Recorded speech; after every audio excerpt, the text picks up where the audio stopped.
Saturday, Saturday, Saturday.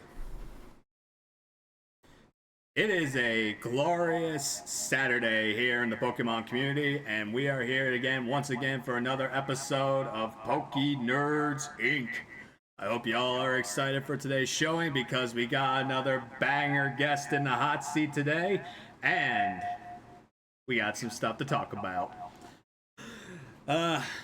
So, Steven, are you ready for your very first ever podcast experience? 100% ready. I'm excited to be here. Thank you for having me. No problem. It is a pleasure to have you on the show. We're at the crab. Nick, the normal alerts are turned off for podcasts. The only things that are active during podcasts are hydrate and ask us a question. That's it. But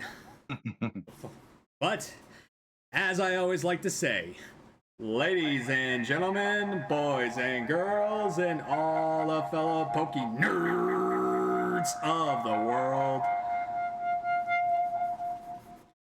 welcome to the pokeNERDS Inc. podcast, a Pokemon exclusive podcast just for us pokeNERDs to sit down and relax and get to know other fellow Pokemon content creators in the Pokemon community. I am your host, the one and only Dark Master Spence. I need no introduction, but this man in the hot seat definitely needs an introduction. If you do not know who this man is, he is a Pokemon Twitch streamer and YouTuber in the chat. Well, YouTuber in the Pokemon community who might I add is the biggest YouTuber we have had on the show thus far, because this man is sitting at almost 20,000 subscribers on YouTube. That deserves a round of applause just in itself, so congratulations on all of your hard work. And on top of that, he's a shiny hunter whose reactions are absolutely miraculous. Actually, that was my wording for miraculous. I should have said spectacular, amazing, energetic, great. Ladies and gentlemen, please welcome to the show, Steven68.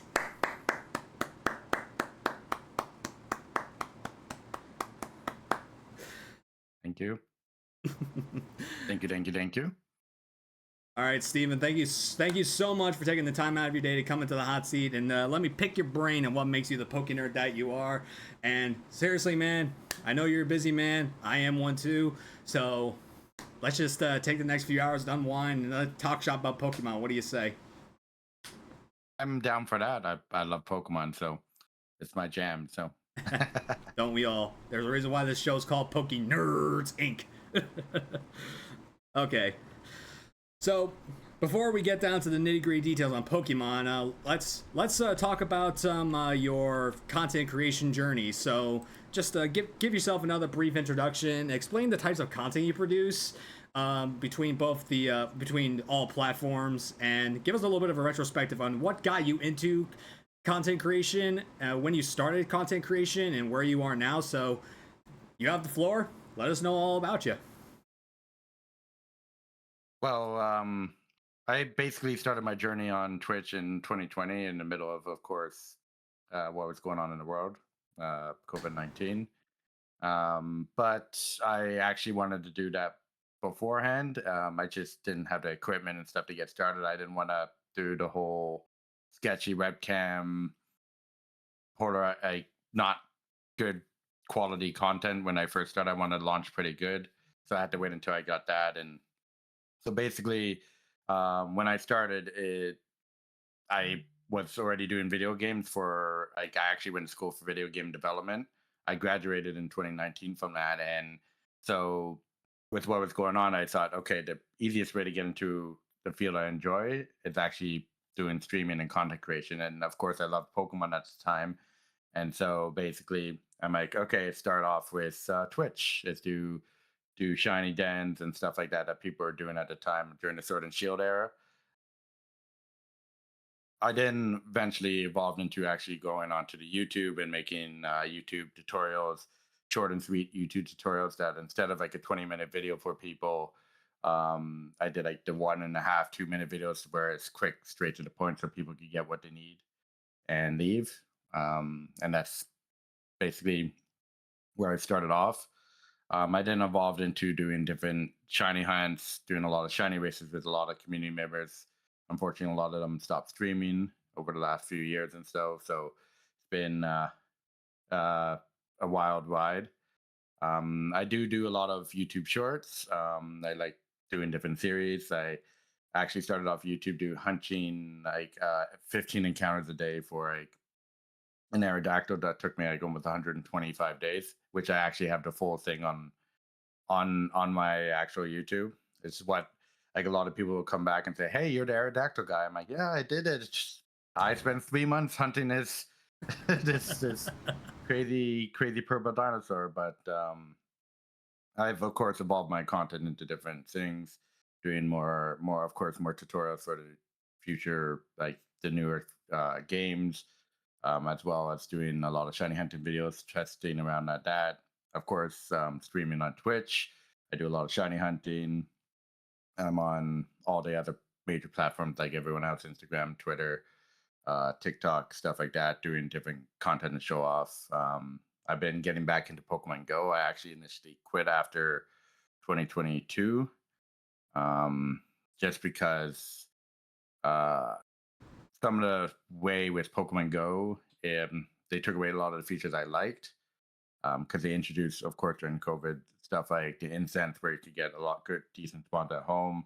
Hmm. Um, Remote raiding was unlimited, so I was able to actually remote raid. The only thing that with it being limited now is save money in my wallet, but um, that was one of the key features I enjoyed. And so when they removed out a lot of the cool features they introduced during COVID, um, I didn't like the direction where it went, and so therefore I stopped. But I'm doing Go again. Got back into it. I'm actually heading next week to Go Fest, so I'm excited for that. So, but basically, all the cool people I've met along the way, including our lovely pokeNerd here. It's been a wild journey. I've enjoyed it, especially on Twitch. A lot of good people. The Pokemon community overall is very welcoming and friendly. And that's the basics of me.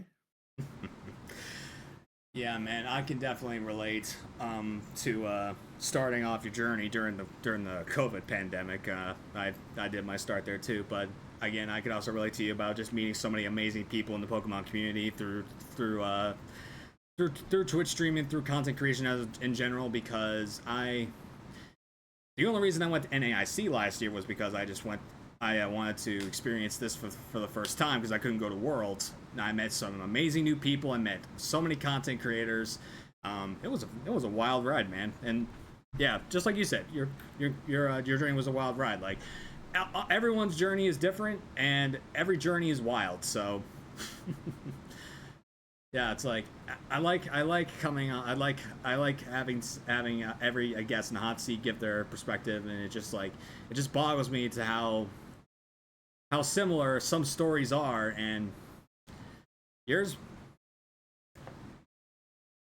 Yeah, like explain to me how like hmm. Let's see. I was gonna ask you something about hmm. So, actually, let me ask you this: do you prioritize one level of creation over the other? Do you prioritize YouTube more than Twitch streaming, or or is it kind of like an even split between the two platforms you go on? So for streaming, I'm now since I'm won't get banned from Twitch now. I do both simultaneously, but um, YouTube, if I really want to take my content to the next level, is where I should be focused on. But the community I built on Twitch is what I really like doing, hanging out with them, shiny hunting, and so I try to make most of my time trying to stream, when realistically if I want to make my content to the next level, I should use that time to actually like edit those videos, get better at editing, driving my long form content, um, to expand the reach and stuff. Because um, I love streaming to my community on Twitch. I love streaming in general. It's a lot of fun, just a because I love Sean Handy, but b there's a lot of good people I hang out with on a regular basis. Um, but when you use that time with working full time, it eats up into actual time to edit, um, and get that content to the next level. So I would say I spend most of my time on Twitch, but I do focus heavily on growing my YouTube platform, getting better and better every day at editing to that I can actually drive that platform. I can respect the hell out of that.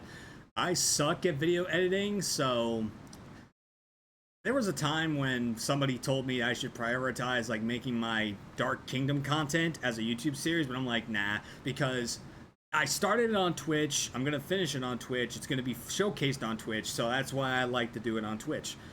So I can relate to an extent. I mean, I'm nowhere near as on YouTube as you are, but I try to do my best. You know what I mean? Oh, 100%. It's a grind.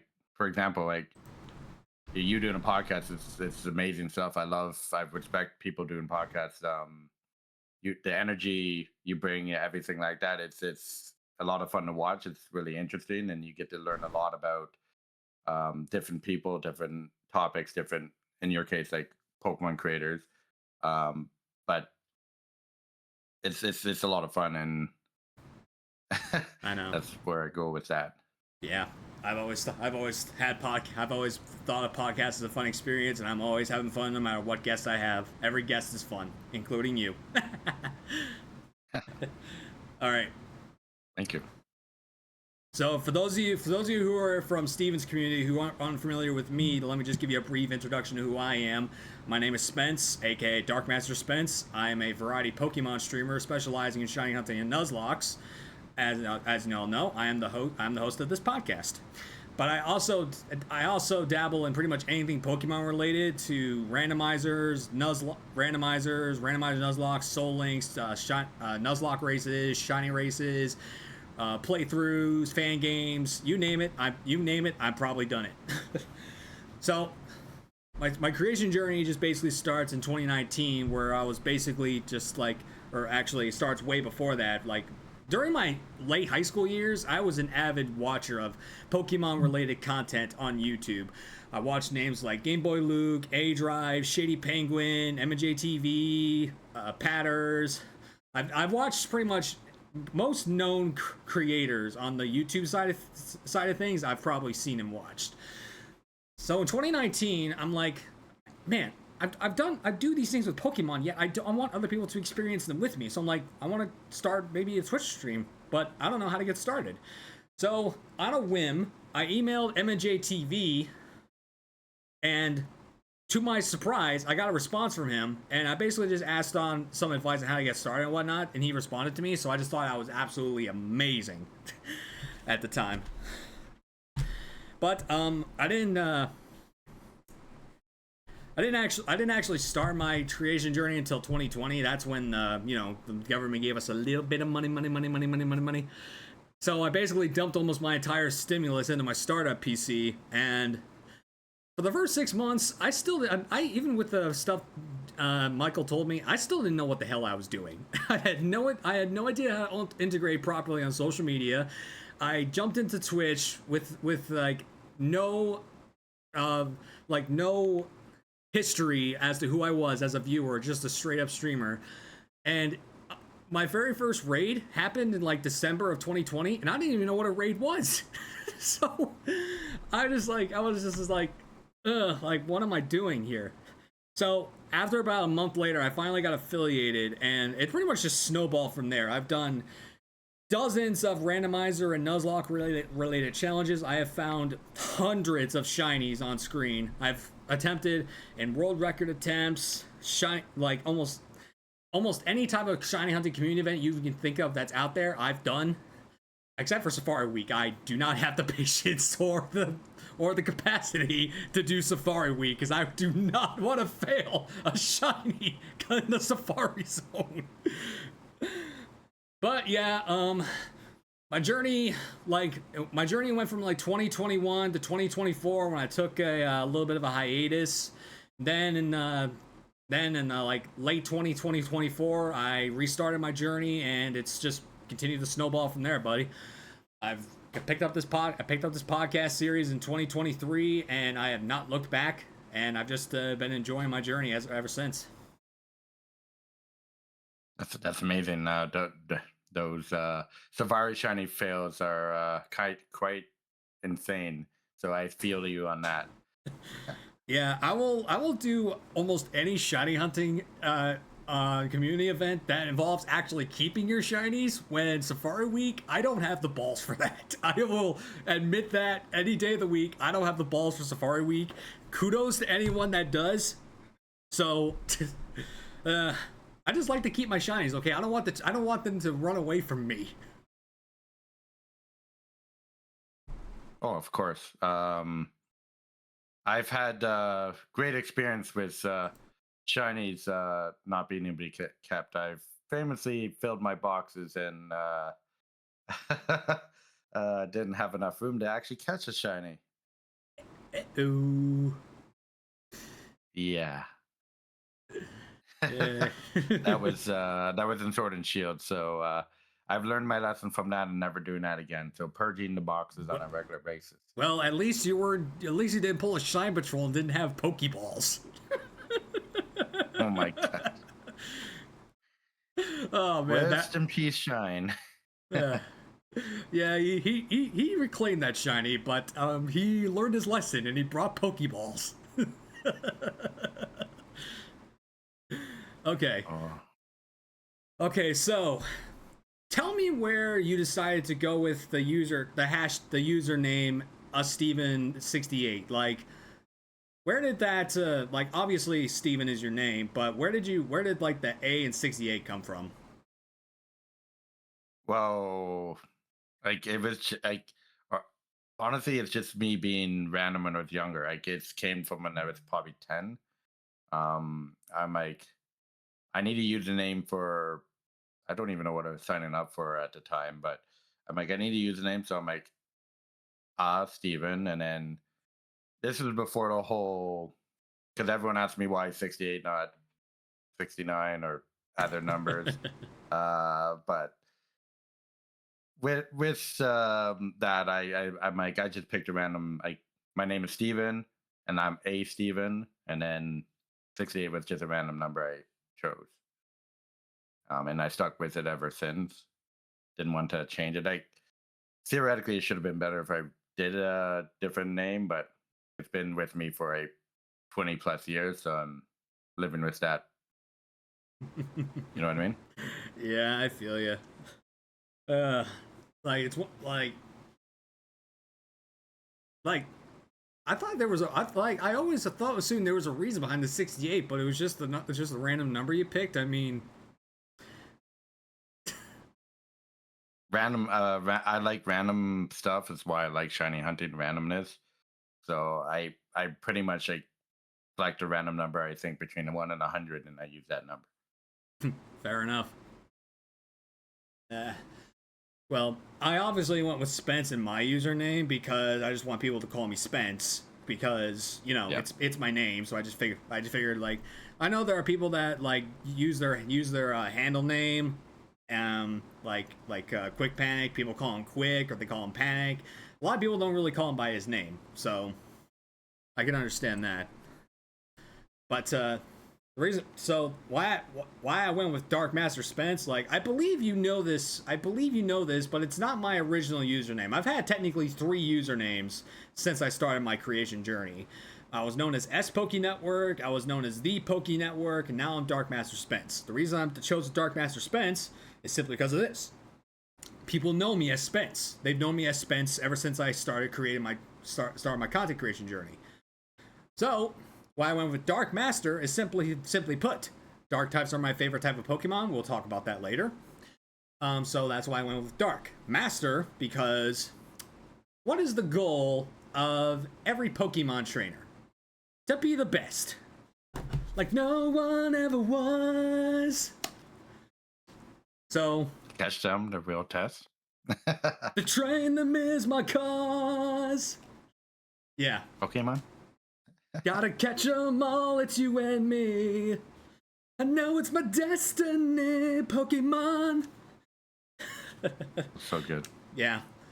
So I went with Master because Master is like a very underused term in like the Pokemon community. People like there is like a trainer or grunt or ace trainer. Like there was a lot of trainers out there, not a lot of masters. So that's why I went with master instead of trainer, because again, I'm a dark master. I love the dark types. I love the color black.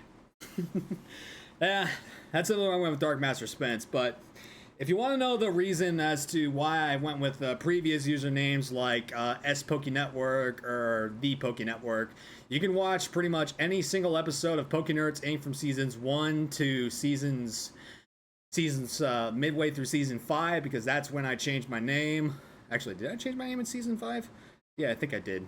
Jeez, I don't remember when I changed my own name, damn it. Yeah, I think I changed it in season. I think I changed it in season 5. But all right, so with the formalities out of the way, let's actually get into that brain of yours and let's see what makes you the poke-nerd that you are. So I think it's pretty self-explanatory, but what is your favorite Pokemon?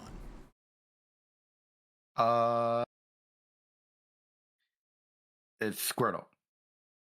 I'm kidding. I was about to say it's Charmander. I was about to say, buddy.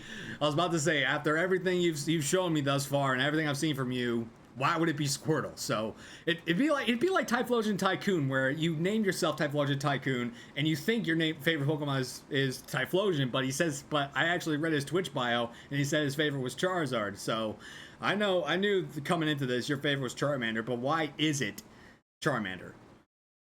So Charmander the best fire starter. I'm no hate on Charmander. It is the best fire starter of all time, in my opinion. But but the reason why I do really like Charmander is when I first got Pokemon Red in 1999, was it 98?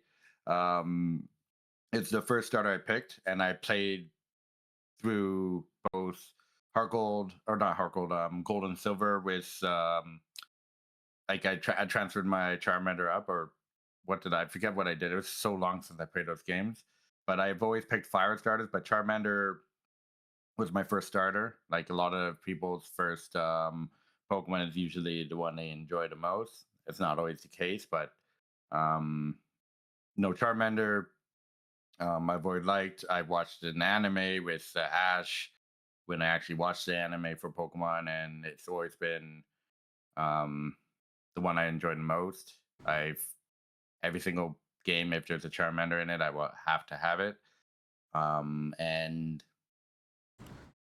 I like Charmander before people say it's overrated and stuff like that, which is what currently the community will say, either Charmander or Charizard, just because it's in every game. But Charmander, I just like the design of the lizard. Of course, it evolves into a dragon, and so I found that cool when I was younger. So I stuck with it throughout. Of course, there's other Pokemon I enjoy, but Charmander's the GOAT. Well, this is hypocritical of me to say, but I am one of those I am in that pool of people who think Charizard is overrated. But I'm a hypocrite.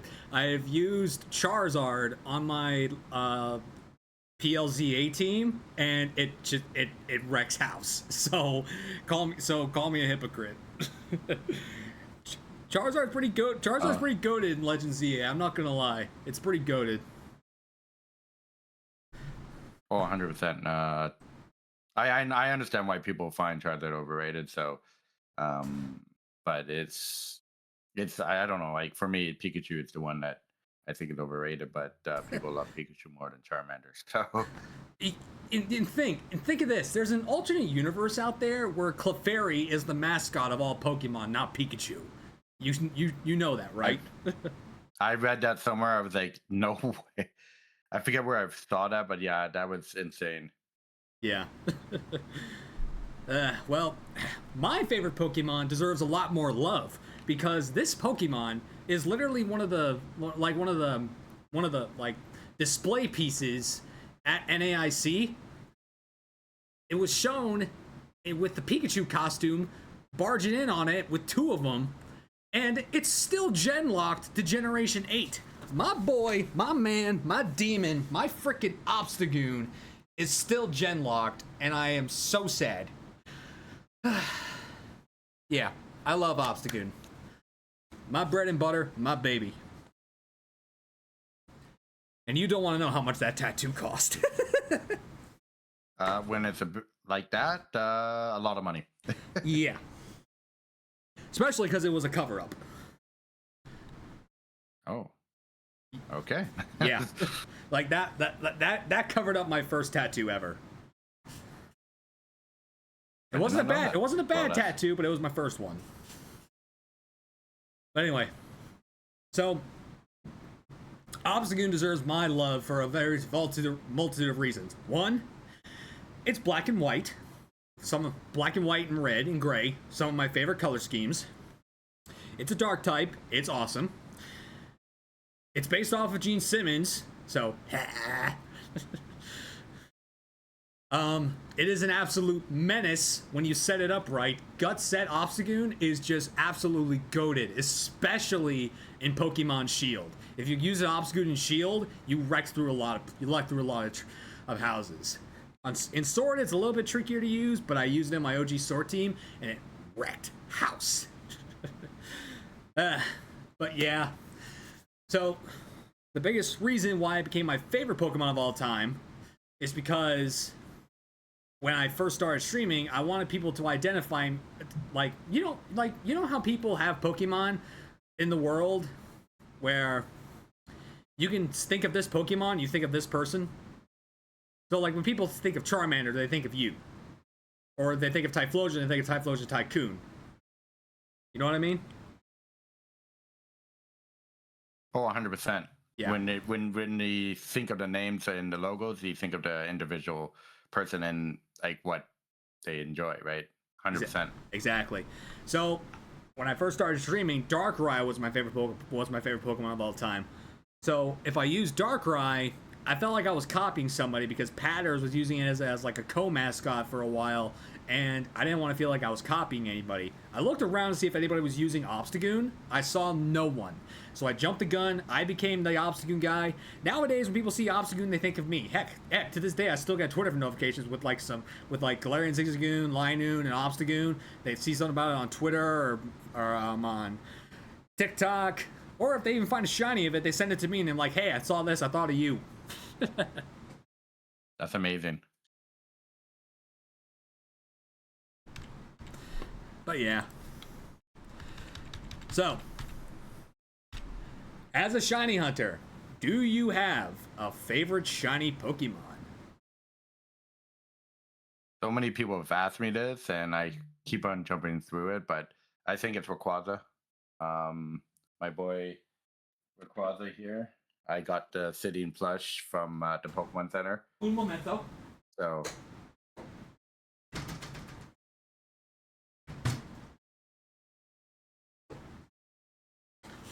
So did I. Ah, that's amazing.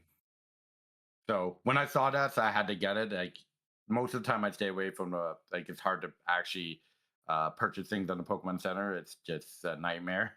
Yes, it is. So yes, it is. So I had to get it. So this is probably one of the only plushies I'll probably ever buy from the Pokemon Center, unless I'm at an actual event. Like I did buy a bunch of stuff from Worlds when I was there last year. But my boy Rayquaza, the shiny, is too good to pass off. I know. Rayquaza is my favorite legendary, but it's my second favorite shiny. Only one Pokemon tops this bad boy. I don't have the shiny of it. I don't have a shiny physical version of it. Actually, I do, but it's in the nerd cabinet, and I don't want to jump into it again. But I'll just show off the plush. Greninja. Greninja? Yeah. Ah. Greninja shiny. So, the thing about me as a shiny hunter is that I like shinies that make sense. Like they have shinies that make sense. Greninja is a ninja, And what are the few colors that are associated with ninjas?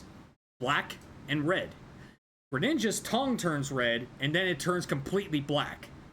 It looks like a ninja. It looks like an actual ninja as a shiny. I love that. And it's also my second favorite. It's now my second favorite Pokemon of all time. So its shiny really, has influence on me.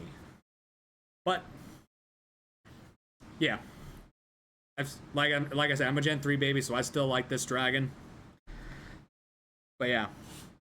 What about you? Do you like the shiny Pokemon that makes sense? Like, like they make sense through real world integration. Like, there's a lot of shinies I do like. That for me, shinies that are actually change a lot are stuff I like the most for shinies. Like stuff that make real world sense are generally ones that I do like, but there is some weird ones like different colors of different Pokemon that are kind of weird when they do become shiny. Like Politoed's kind of weird, even though I like blue shinies.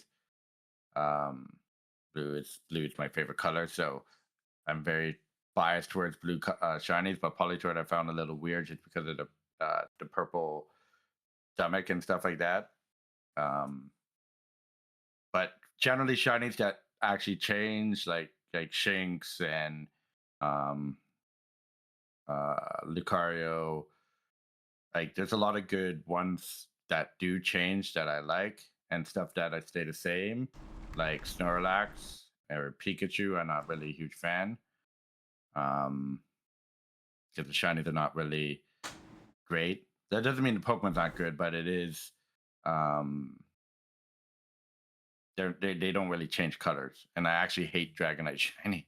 The regular Dragonite, the Mega Dragonite is amazing, but yeah, they pulled the Mega Gengar and they changed the shiny of its Mega. So kudos to Pokemon for doing that. Yeah. But yeah, we'll talk about shinies that you don't like later on. But moving on from shinies to types, what would you say is your favorite Pokemon type? Probably Fire and Dragon, just because Charizard. Charmander. Yeah.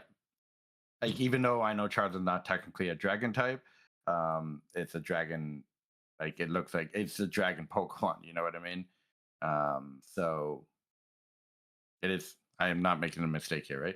It is flying fire, or is it dragon fire? It's fire flying. Yeah, fire flying. Okay. I, I don't. I'm always confusing Dragonite Charizard. Sorry. With the typing. As you can tell, I don't play VGC. But no, it's just because it looks like a dragon. And of course, Charmander's a fire type. It's why probably those two are my favorite. Yeah, fire and dragon are definitely probably my top 5 favorite types, because I always wind up using a fire. Most of the time, I wind up using the fire starter, which if I don't, I wind up using the water one. And I do like a good handful of dragon types. Heck, Hydreigon's in my top 5 favorite Pokemon of all time, and it's a dragon, so I got fondness for dragons. But as I stated earlier, my favorite, if my look doesn't give it away, my favorite type of Pokemon is dark, for a good handful of reasons. But I'll sum it down to a few bulletin points. First and foremost is that I have had a very troubling past. Some of the stuff I honestly don't even want to go into on this show, but I've been through a lot of shit. I've been to hell and back more times than I can count, and I tend to feel like a kinship towards dark types, because technically they're the evil type in Japan, but I'm like, those are not evil Pokemon. They're not evil. They may be classified as evil, but they're not evil. I also dislike how about 95% of dark types are designed. And I've always wound up using a dark type on my team pretty much since Generation 5. pretty much in Gen 5, I've always had a dark type on my team, and I do plan to take that tradition into Generation 10. Please, please give me a hard-hitting, solid new dark type in Gen 10. Please. Please. Ugh. But yeah. Yeah, like I said earlier, dark type is my bread and butter. And I don't think that's ever going to change. That's amazing. That's actually amazing. All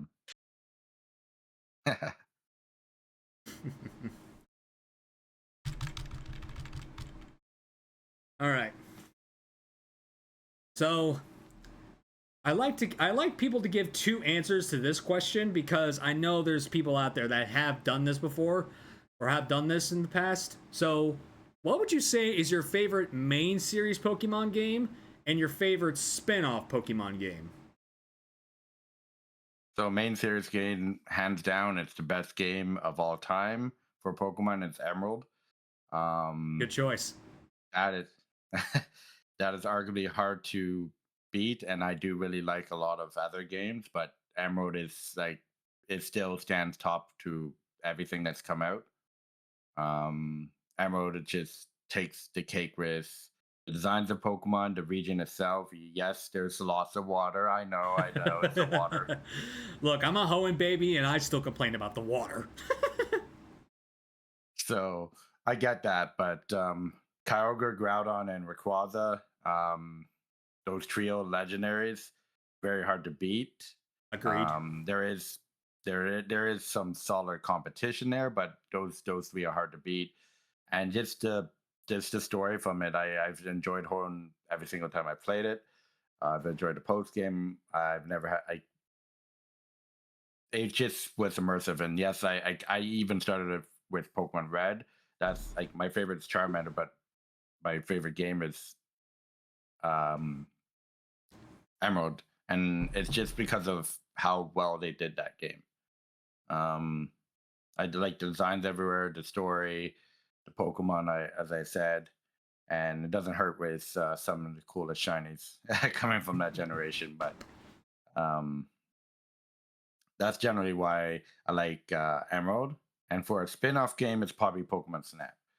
I'm not a huge fan of what's it called, Pokemon game. It's the game that they're talking Pokemon. Mystery Dungeon. I'm not a huge fan of Mystery Dungeon. I know lots of people love Mystery Dungeon. But Pokemon Snap and Pokemon Snap 2, classics to me. I'm not Coliseum is solid. I like Coliseum. I've never played XD Gale of Darkness. Ooh, I know that's you don't know what you're missing. It's awesome. Yeah, a lot of people say that's a great game. So as I said, there is games I haven't played that is not from the main series. But Pokemon Snap and Pokemon Snap 2 had so much fun, so many hours of it, that I really enjoyed it. And don't get me wrong, I enjoy Coliseum as well. Coliseum's great. Them bringing it back for the Switch 2 and Switch was amazing. So those are probably my takes for the side games. But yeah, believe it or not, I played XD, but I never played Coliseum, so I still need to play Coliseum. I know, like, I know a few things about the game, which kind of like ruins the thing for me. Like when I played XD, I completely forgot that Mirror B was a thing, so I just lost it whenever I saw him just dancing and his freaking jumbo pump, just freaking afro just bouncing everywhere. I just lost it, fell out of my chair laughing, and just like, but yeah, me playing XD, that's actually my favorite spin-off game, and it just like it gave me a new, fresher perspective on what Pokemon does outside the main series, and they haven't really reached that peak since then. Because they give you a wide range of Pokemon to use. Purifying Pokemon does take a good chunk of time. Like, I also probably use the most basic team for the game. I use the Jolteon, an Ursaring, a Houndoom, a Walrein, a Gardevoir, and a Breloom for my like the main playthrough of the game, and I feel like that's the most basic team you can use. But yeah, just also the animations. Oh my god. They did a lot of Pokemon dirty with their animations. One in particular is Electrode. When it faints, it literally has eyeballs popping out of those two little dots that are supposed to be its eyes, and I just lost. That's amazing. I just lost it. I lost it. But yeah, awesome games. But even though I'm a Gen 3 baby, my favorite Pokemon game, main series, Black 2 and White 2, the Gen 5 games. A lot of people love to give shit to Gen 5 because it was kind of like a soft reboot to the Pokemon franchise. But I like to say this, the games have aged like wine. It got better as the years went on. And people started to understand these games more and see it for what they are. And to this day, I still do not believe there is a better written main series, better story written game in the main series that didn't peak in Black 2 and White 2. Like, Black and White is really close. Black and White has an amazing story just like Black 2 and White 2, but what pushes it over the edge for me is Hugh. Hugh, in my opinion, is the greatest rival in the history of Pokemon for a few reasons. The first one is that he is not in this for fame and glory, and he's not battling you to see if he's better than you. He's battling you to see if you're better, if you're good enough for his cause, because he's out for revenge. I love a revenge plot, and that is the perfect setup for Hugh. So absolutely love those games. And plus, I'm even to this day, I'm still doing a DTQ in Black 2, and I'm still stuck in the sewers. I'm trying to find a shiny Zubat, and I'm still stuck in the sewers. But yeah, a lot of good Pokemon come out of Gen 5 that I love. I love Crocodile. I love Hydreigon. I'm trying to think of the ones that aren't dark types. It's hard for me to just think of it on the spot. But yeah, I love Gen 5. I've never played Gen. Say what? Yeah, I've never played Gen. I never played Gen 5, so I couldn't quote on it. As the old saying goes, when there's a will, there's a way. So I feel like one of these days you will play a Gen 5 game and you'll find it as appealing as I do. I can't wait. Okay, so now that we've found out what you like, let's see how much hate's in your heart. So, what is your least favorite Pokemon of all time? Fancy. I and it's like, ironically, it's just because of Let's Go Pikachu and Eevee, but it's Chansey. I don't know. I find it hard to really dislike Pokemon. Like, this Pokemon is like annoying just because, like, Paris is annoying just because of certain games, but I don't dislike Paris, for example. But I think I hate Chansey just because of Let's Go, not for any reason other than Let's Go. And for Let's Go, it's because I'm going to be shiny hunting something and Chansey appears. And shiny hunting another thing and Chansey appears. Then you shiny hunt Chansey for real for once and everything else appears. So I think that's the reason why, that's probably my least favorite Pokemon. There's other ones that I find weird, like Bruxish, I find weird. Like, it's a weird Pokemon. I don't dislike it, but it's kind of weird. You are the fifth guest out of the almost 60 people I've interviewed, and you said Bruxfish. So you're not the first. You won't be the last. So, but yeah, that's generally it. Because, like, this weird Pokemon, like Runicus, is kind of weird to me. Even though I know a lot of people actually like it, I find it weird, just the design of it. But generally, most of the Pokemon I don't dislike. They may not be my favorite, but I don't really like. I wouldn't say it's bad. Like, Chansey definitely takes a chase. Chansey's the entire Chansey line, I guess, just because of Let's Go. But other than that, I wouldn't say any least favorite Pokemon. I feel ya. I remember doing a shiny badge quest Nuzlocke in Let's Go, And I was going for Abra, and a shiny Chansey popped up, and I'm like, oh, you gotta be kidding me. I didn't catch it, but I'm like, you gotta be kidding me. Would you believe me? Would you believe me if I said that my least favorite Pokemon is actually a Dark type? I would say you're lying and you're just pulling the wool over my eyes, but go on.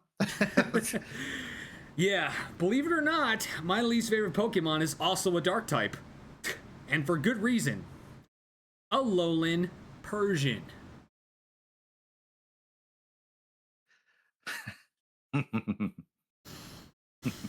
You have no idea how much I hate that stupid cat. I am a cat dad, and I hate that cat.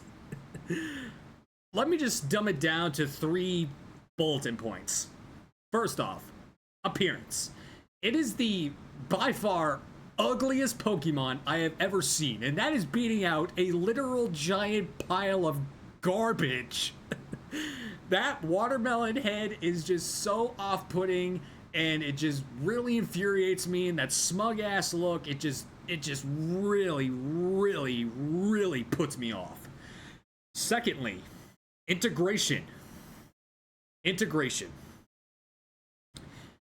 This thing somehow makes its way into every single main series game since Gen 7. It is in Gen 7. It is in Sword and Shield. It is in Scarlet and Violet. It is in Legends ZA. It skims out on Legends Arceus, but that's because it's not, Meowth's not in Legends Arceus.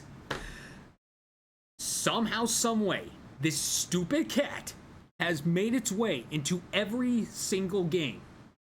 Oh wait, excluding BDSP 2. That you can't put a Alolan Pokemon in BDSP. For some reason, you can't do that. But then, the third reason, Nanu. So, before Piers and Marnie were introduced, the closest thing we ever had to a Dark-type gym leader was Nanu, the Kahuna of Ulu Island. And his ace is that cat. And I'm like, why? Out of all the dark, I get there is a shortage of dark types in Gen 7. Trust me, I did a dark lock in this game. There's a shortage. I get that every Kahuna has to have an ace that's from Alola, but why did it have to be that stupid cat? It could have been Alolan Muck and it would have been a much better fight, but no, it just had to be that stupid freaking cat. Recently, one of my stream teammates was doing like a shiny only challenge in Sun and Moon or Ultra Sun and Moon, and I think that's what he was doing. And he showed me him knocking out Alolan Persian, OHKOing it with a Beware, and I'm like, yes, yes, yes, yes. I hate it so much. There is not. There is not a day that goes by. Actually, there are days that go by where I don't think about the damn thing, but whenever someone brings up my least favorite Pokemon, I always bring it up at this moment because I get to let it out and just vent. Then I'm good for a while. So yeah, hate Alolan Persian. Screw that cat. So you spoke about it for a second earlier, but is Shiny Dragonite your least favorite shiny, or is it something else?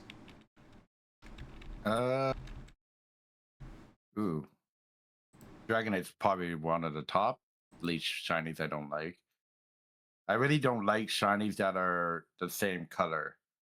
So like Snorlax, Blissey, stuff like that. That's generally where I don't really like shiny Pokemon. Dragonite, I just think they went from two great shinies, then you get Dragonite.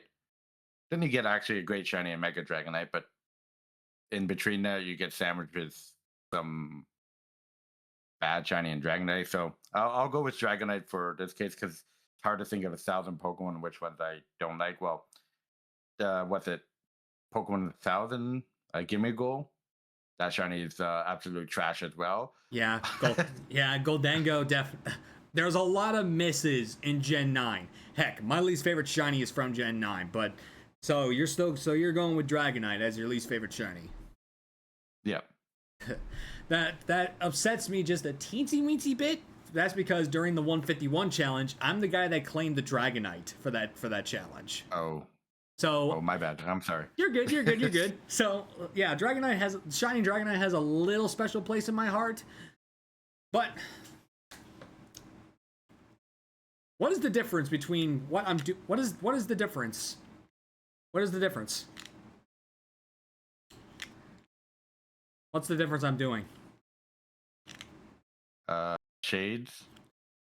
What No shades? What, yeah, but what shiny in Gen 9 does this? Changes eye color. Rouge, Yeah, Rouge, and Charcadet. why did I was about to say, why do I forget the baby form?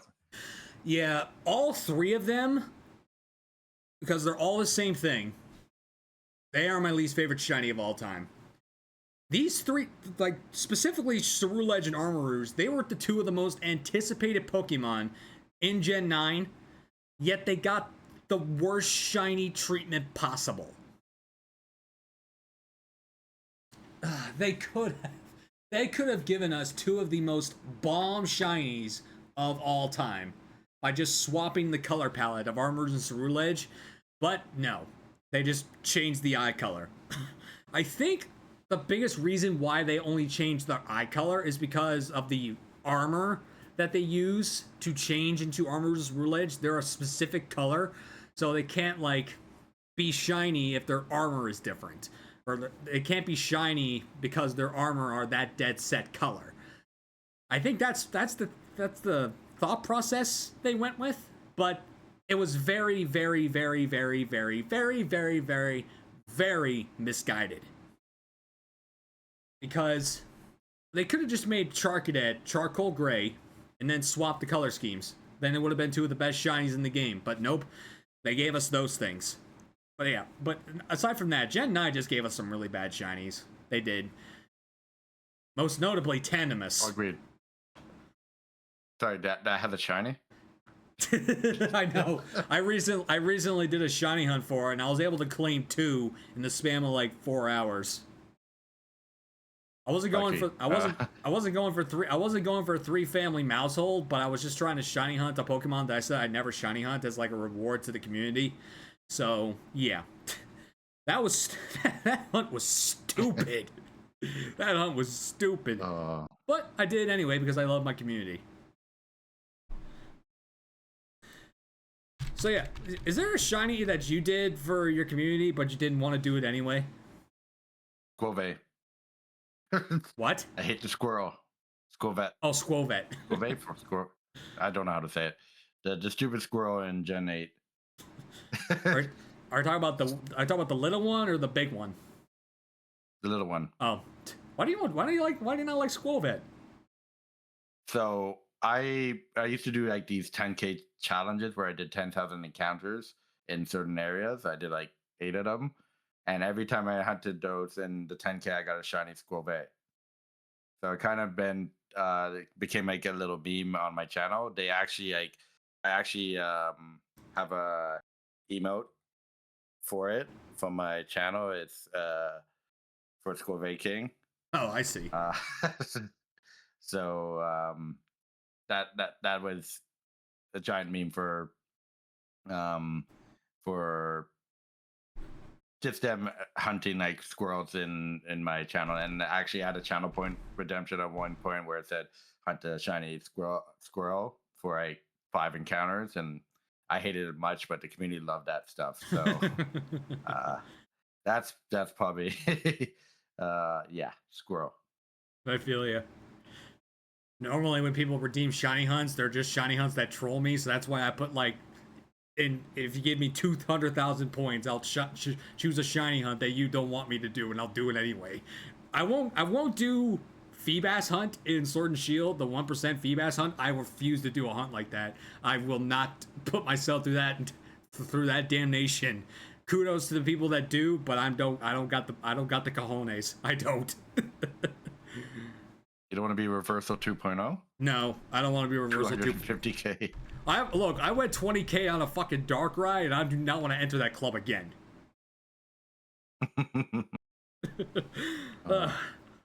So out of the 18 types, which one do you hate? Which one do you hate the most? Or which one do you like the least? Question. Which one do you like the least? Ooh, that is a good question. I have never actually thought about that. Huh, interesting. I like Steel type.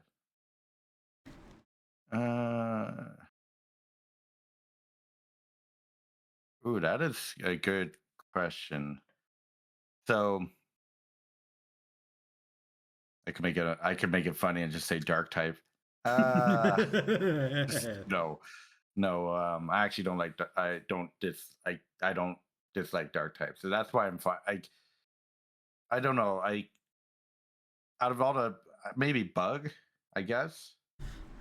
Just some of the Pokemon and like there's some good Pokemon under Bug, but Bug is kind of weird designs for me, at least in my opinion, for a lot of the Pokemon designs. Mm-hmm. So I would probably say Bug because it's hard. There's Pokemon of every type I like, so it's really hard to dislike a specific type. You know what I mean? Yeah, I know what you mean.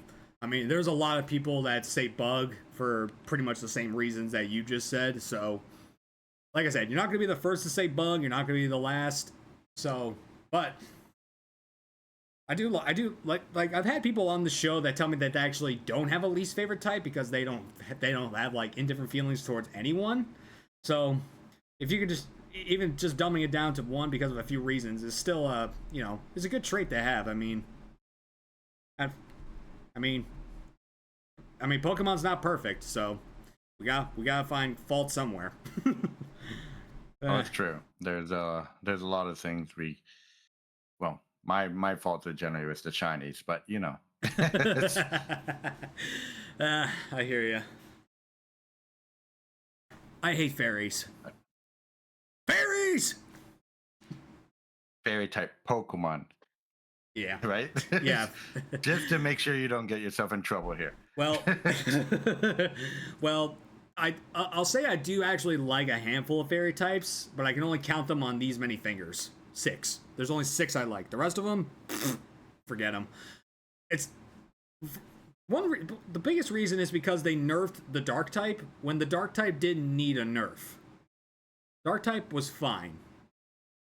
I get there weren't a lot of powerful bug types at the time, but there are plenty of powerful fighting types that you can get behind and defeat dark types with. But now we got fairy in the mix, and now we have to watch our back for a freaking powder puff spewing fairy dust at us.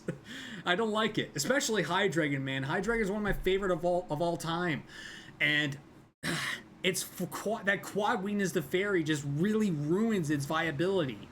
It's one of the best pseudos, but at the same time, it's also one of the weakest because of that quad weakness to one of the best offensive types in the game. And I hate to admit that, but it is. Ugh.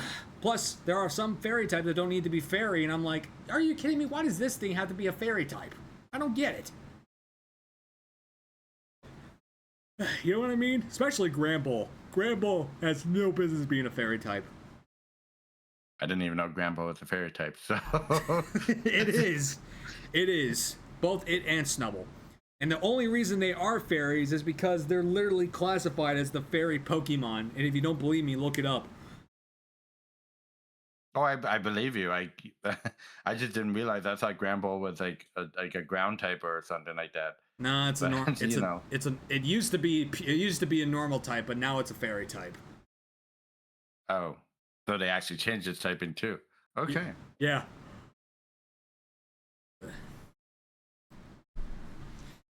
All right. So, collectively, between the main series and the spin-off games, put those two categories together, out of all of them, what is your least favorite Pokemon game? Least favorite Pokemon game? Yeah. BDS. That's the easiest answer. A lot of people a lot of people love to give crap to BDSP, and I'm one of those people. Yeah, I know. I the first thing that comes to mind is BDSP because I do like most of the Switch Pokemon games generally. Um, Thing is, it's hard. I haven't played Gen 5, so I can't say that I like Gen 6. Gen 7 might be an issue for me, just because I hate the hand holding a lot. Even though the story is pretty good, the hand holding, I just played through Pokemon Sun and Moon again, uh, a year ago, and it was pain. So it could be my easiest answer is probably BDSP, um, because I like Kanto, I like Johto games. Of course, Hoenn takes the cake. Gen 4, I never, like, the only experience I had with Gen 4 is BDSP. I actually didn't play the original Diamond and Pearl, and of course, I never played Platinum. So I can't really give a fair assessment to Platinum, even though I heard Platinum's a great game. So yes, it is. Uh, so that I'll probably go with BDSP for the reasons that for a spin-off, not spin-off, sorry, for a remake, or was it It's basically the same version? It's technically classified as a faithful remake. Yeah, and that's my issue with it. So you get Heart Gold, you get Auraz, you get Heart Gold, Soul Silver, you get Auraz, then we get that. So you tell me what's wrong with that scenario here. Those two remakes were great, and then we get BDSP, which was not so great. Like, it was my first experience for Gen 4, which was hilarious, because when I faced Cynthia, because I'm used to curb stomping every champion, but when I faced Cynthia, I didn't know she was competitive ready, and I got absolutely, well, my first playthrough of it, we actually tied, and I didn't, like, so I killed her. Killed her Garchomp, but my, what was it, Rapidash? No, what was it? My Infernape died at the same time. So we actually tied in my first playthrough. But after that, it went downhill because I couldn't beat the Elite Four again properly, until I did, of course, eventually beat it. But it was yeah. The entire Elite Four is competitively built. The entire Elite Four and Cynthia. So, like, if you wind up playing Platinum after playing BDSP, you're like, what have I been missing? Because it's because, you see, when we got Auraz, we got technically Emerald integration, because we all knew that Gen 3 remakes were on the way, but how are they going to remake these games to also include, like, Emerald integration, because there's a third game. The problem is, with BDSP, they didn't do much of the Platinum integration. They didn't do pretty much nothing. They didn't give us the Distortion World. They didn't give us Origin Form Giratina right out of the gate. And it was just a big clusterfuck. Especially because they pretty much, I'm going too far deep into this, and it's not even my favorite. It's not even my least favorite game. My least favorite is X and Y. Oh, time to leave. What was that? What was that face? I was like, you dislike X and Y? I'm like, surprising, but go on. Well, that was the first gen where hand-holding was really integrated. So, I mean, it was gonna be a thing, but it is what it is. One thing that I hate about the game, specifically, there's no post-game. There's, like, no post-game. All you get is, like, the Battle Mason, Zygarde, Mewtwo, a legendary bird, finding the Mega Stones. That's it. But speaking of Megas, they didn't integrate the mechanic too much into the game. Like when you play, like, Sun and Moon, there's Z moves everywhere. When you play X and Y, there's, like, no Mega Pokemon anywhere. It's hardly even used outside of you using it. I don't like that. I like to have a challenge, and also to have integration of a different a new battle mechanic integrated into the game. But there wasn't any integration. Legends EA fixed that, where they gave megas to pretty much everybody, so that fits. But also, it's the gen that introduced fairy Pokemon, so I also give it a lot of crap for that. But the biggest thing I hate, Diantha. In my opinion, Diantha is the single worst champion in all of Pokemon, and that's beating Gita, may I mind you. She's not in the game. Her team sucks. Her freaking aces of Mega Gardevoir, like, ugh, why? Why? I don't like it. Me no like it. Yes, it makes sense. I get it. I don't know. X and Y was I really enjoyed, but yes, I with those especially the your rivals. uh, Yeah, I could see why you dislike that game. So yeah. The rivals were a whole thing, another thing altogether.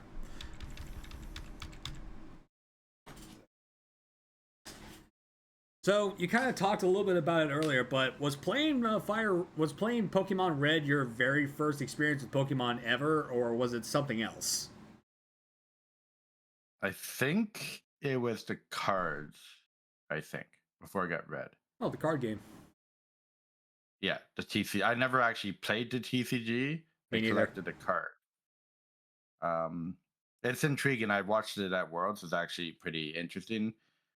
It's not for me, but it is interesting to watch. But I collected the cards, so I had the base set, you know, Yeah. cards, when I was a little young lad and didn't know that cards are worth collecting and um, stuff like that. So I played around with them, sold them at a garage sale when I was younger to go into Yu-Gi-Oh. But Ooh. 'cause that's the series I did actually play is Yu-Gi-Oh. I played that trading card game because it's easier to understand. But yeah, Pokemon probably the cards and then the anime, and then I got the game because I asked for like a Game Boy. It was the Game Boy Color, I believe, the square one. Yeah, Game Boy Color when I was younger. I got red and then yellow and then blue. So I guess that's my first experience with Pokemon. That's awesome, man. Yeah. I can remember my first experience being the anime. It was the 3 episode VHS tape of the Pokemon Shipwreck, the Isle of the Giant Pokemon, Tentacool and Tentacruel, and just those 3 episodes just plunged me into the entire franchise, and I never looked back. Uh, ever since after that, I started looking at cards and holding cards and having cards. I didn't actually play my first game until Sapphire, so it took me a while to play the games, but I did go back and play the older ones. So yeah, just 3 simple episodes of Pokemon just completely, shaped me as a Pokemon nerd. And ironically, they're not even my favorite episodes of the series. But hey, we got we got a question in the chat. I think this is more derived towards you because I've given my answer to this multiple times. So, if you could live in any Pokemon town from the games, what town would you like to live in? Um, what town would I what? That's hard. Like, there's so many towns. Um, like Littleroot is kind of where I'm going here, but like, there's some cool major cities. Like Lumos City would be pretty cool. Just because it's just massive. It's of course Paris, but it's just Uh huh. it's it would be a cool city, but I don't know. A small town like Littlewood would kind of be cool for me. Um, like, it's just a small little city. Like it's hard because there is like I like what was that? It's not. Is it Pseudopolis? No, the city out in the water is Pacificlog. I think is another one I would like. Pacificlog town is actually great.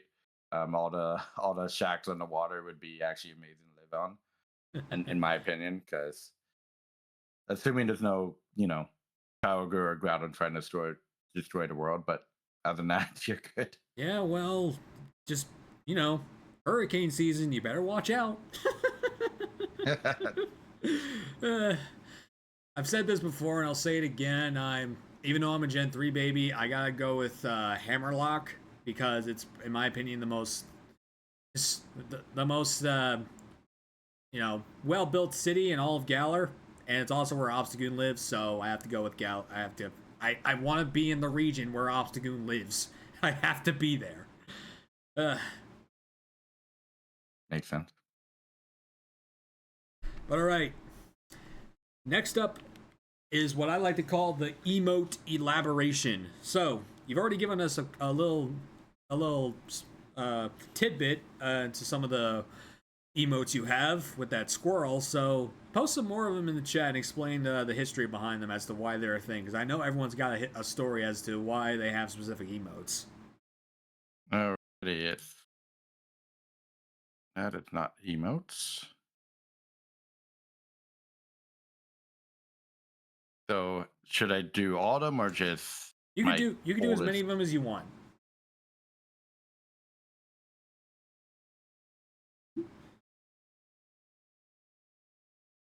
Actually, ironically, a lot of these have changed. Let's go with old school here. Give me 1 second.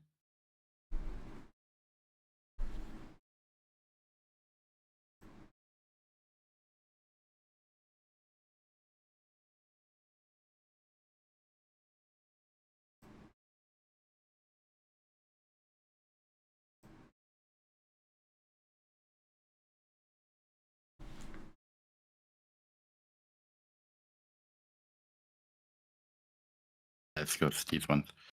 So, Nice. the Caterpie crew one. Ironically, a lot of like my oldest followers and stuff were a huge fan of Caterpie. And we had this early debate on Weedle crew or Caterpie crew. I actually had an older emo that had Weedle as well, but I removed it because, of course, limitation. But Caterpie crew is just for people to represent their favorite like Caterpie. With Wooloo, Wooloo is like we found a lot of shiny Wooloos when we were hunting through Sword and Shield, and I always like the shiny Wooloo color, so that one's actually pretty just allowed people to have a cool little Wooloo emote. The Among Us Sus, it's one where I wanted to, because people like using sus emotes. I found because Among Us, Amongst Us, Sus, Among Us, Yeah. Among Us, you know. Then we have the other one. It's just one of my members made it that Torchic Sus in the teacup. So it's just for one of my post mods. Charmander, just because I'm a Charmander fan. Yep. The Sippy Cup one, a lot of people love that one just because it's cool. Sippy Cup Charmander. I wanted one with Charmander for myself to use.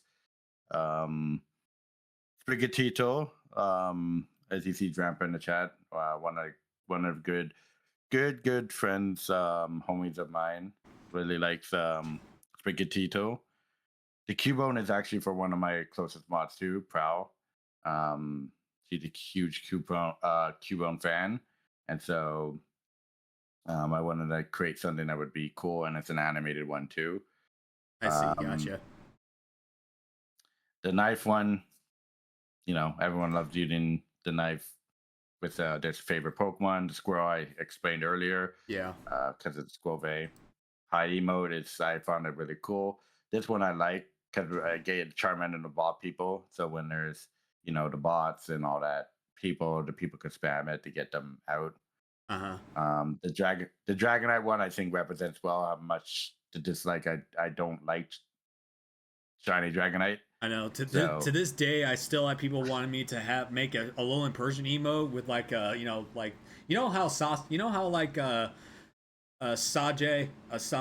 Sanjay in like One Piece is always laying on the ground dead with a pool of blood coming from his nose. I don't watch One Piece. Oh, well, so if you see a meme like that, it comes from Sanjay. Or Sanjay, I think that's what his name is, and they want me to make it with the style of a Alolan Persian. So I'm like, I'm not gonna make that. maybe once we reach a certain maybe once we hit a certain goal, maybe I'll do that. But no, I'm not doing that. But anyway, continue. And then the you good bro, it's because my shiny Turtwig took me 13,128 encounters on BDSP to get, which is slow because this is before the Switch 2, remember? Yes, I know. I did the whole thing with Darkrai. If you don't know, I did 20,118 for Darkrai. Yes. So we're in that same pain. You're in a longer pain than that one. Yeah. But yeah. And the hacker one is just like a meme because I have excellent shiny luck. When I do shiny hunt, I get good luck. My starter in I'm doing a fire red right now, and I got Charmander at 6,708. One of the members of my community is at 32,000. So yeah. Ouch.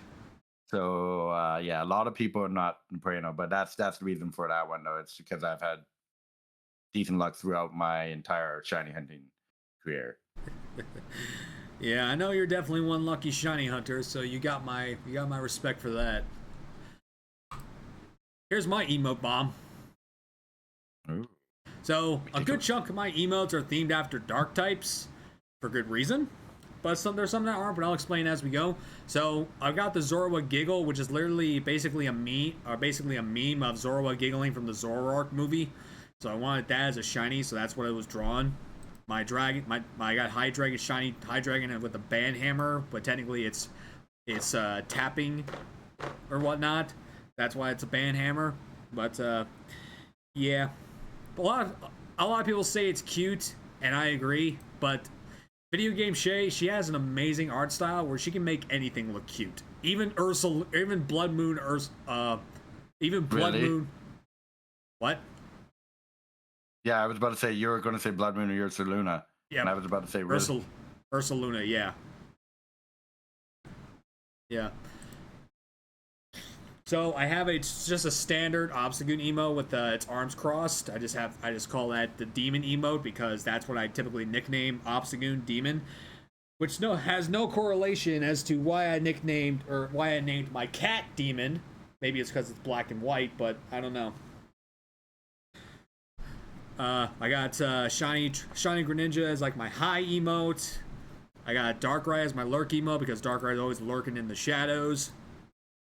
My shiny luck emote is Regidrago because it was my very first on-screen shiny. I got shiny hype and rage themed after Obstagoon. I got a Pog emote featuring shiny Zoroark. My sus emote, which is actually Grimmsnarl looking at you like, hey, what's up with this? All sussy like.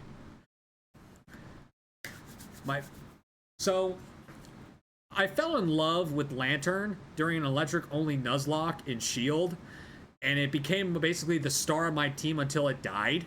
So I gave Sushi her own emote, which is what I nicknamed it back in the day, and I gave it a little bit of sushi headband and whatnot.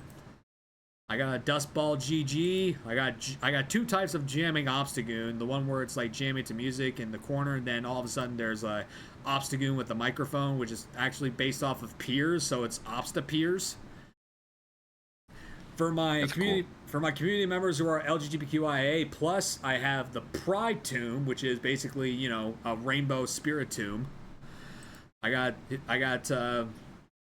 Alolan Vulpix chilling with the sunglasses, sipping on a cold drink.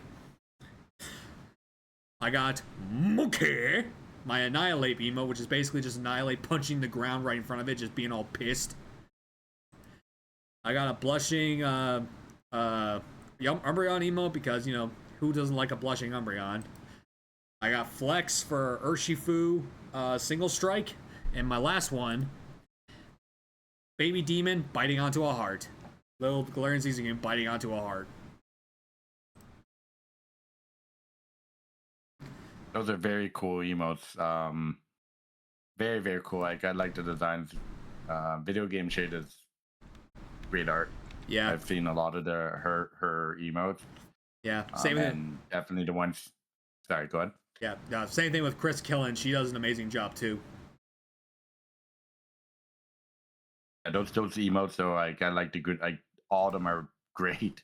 Greninja's probably one of my favorites in there. The Obstagoon ones are amazing, of course, because I like the design of how that's there. They're really cool.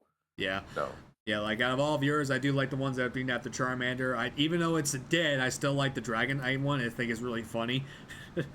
And the Wooloo with the horns, like I just like how it's like turns into devil horns because Wooloo's horns can actually change shape. So I like you just put like devil horns on it. I really like that. And like the Rage, the Madage with the shiny Cubone, like that's actually really adorable too. Okay, next up, Steven, my man, I need to know, do you have any Pokemon hot takes? Opinions that you think are justified even though the masses don't think so? ooh, see, do I actually have any hot takes that not agreed with? Actually, well, I don't know if it's considered a hot take. Pokemon Scarlet and Violet are great games. I can take that as a hot take. I mean, there are people that like to just not give it the time of day because on the Switch it's garbage, but on the Switch 2 it's good.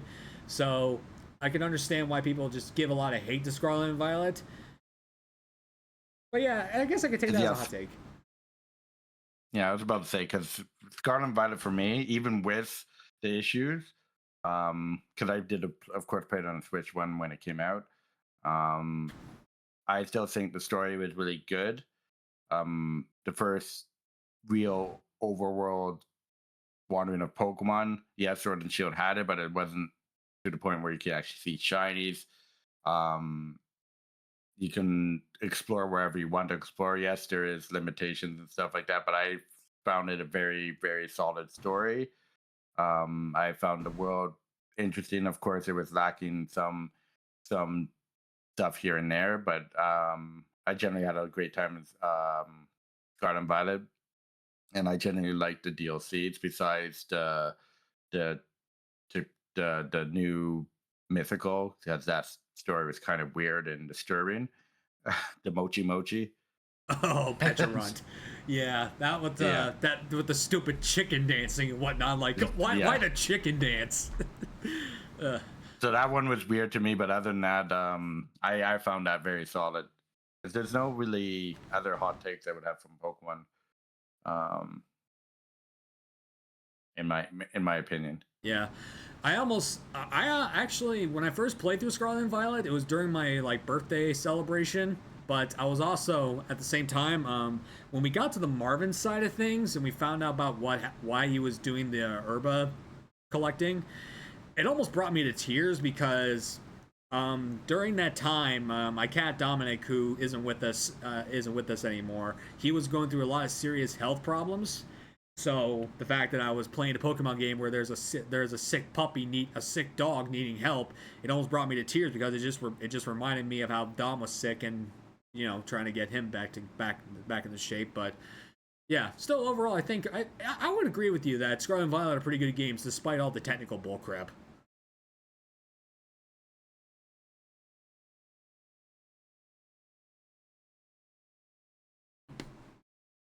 Okay. So it's time for the shared experiences. This is where those clips I asked you for are coming into play. So let me just get this. Let me get these ready over here.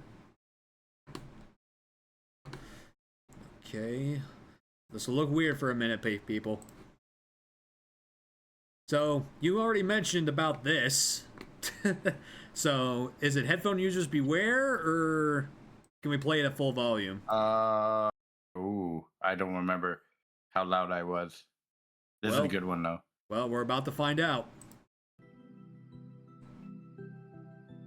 I was tired at the time, but then I need a cold shower. well, we'll find out. Shotty! Shotty! Shotty! Yes! Yes, it is! There it is! Yes! Shiny Turtwig! Shiny Turtwig! Shiny Turtwig! Yes! Shiny Turtwig! Yo! Yes! So much energy behind those shiny reactions. So much energy. Well deserved. Well deserved, might I add. For how long you went for that hunt, well deserved. Just look at that. 4 years ago now. Holy. 4 years, yeah. my Darkrai was only 2 years ago, so if that tells you something. So what was it like finally after how long collectively do you think you were hunting this Turtwig for? 8, 9 months. I think I was doing this. I did take breaks in between because it was so painfully slow. So I think I did it a few days a week, and then the other 2 days, of course, I was doing other shiny hunt or other things. But yeah, it was ironically it was actually hunting in one game for a while, and then I decided to get my second game open for Turtwig. And then when I did open a second game, so that one on the left is actually my second game for Turtwig, not my main game I was hunting on. So the one on the one on the right was the one did probably about 13k encounters on, and the one on the left, I got in like 600, 700. So it's funny how that is with between two different games. But yeah, total encounters 14,804. So that's crazy, but not as crazy as I guess not as crazy as this one. Did you before we play this? Did you have the shiny charm for that Latias? Was it full odds? Full odds. It's the charm in BDSP doesn't work on anything. But this is BDSP. I thought it was something else. So yeah, this was full odds. Ooh, you went double odds, but still. All right, let's take a lookie. Marnie! I ain't no Marnie. I'm Steven. Nice to meet you, Glaze. Do. Hey! Yes! Oh my god! Yes! Oh, that Latias.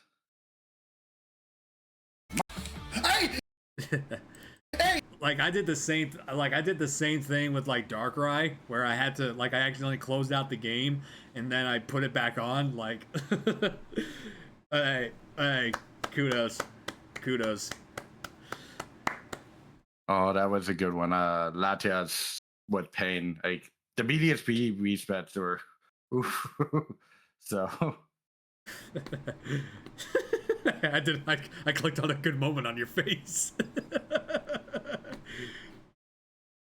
All right.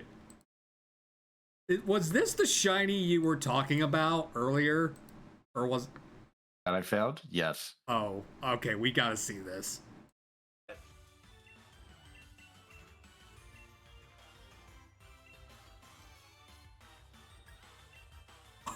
How did I get rid of Pokemon? I forgot I got Cabalion. I would release any of these. Well, I would release Gastrodon right here.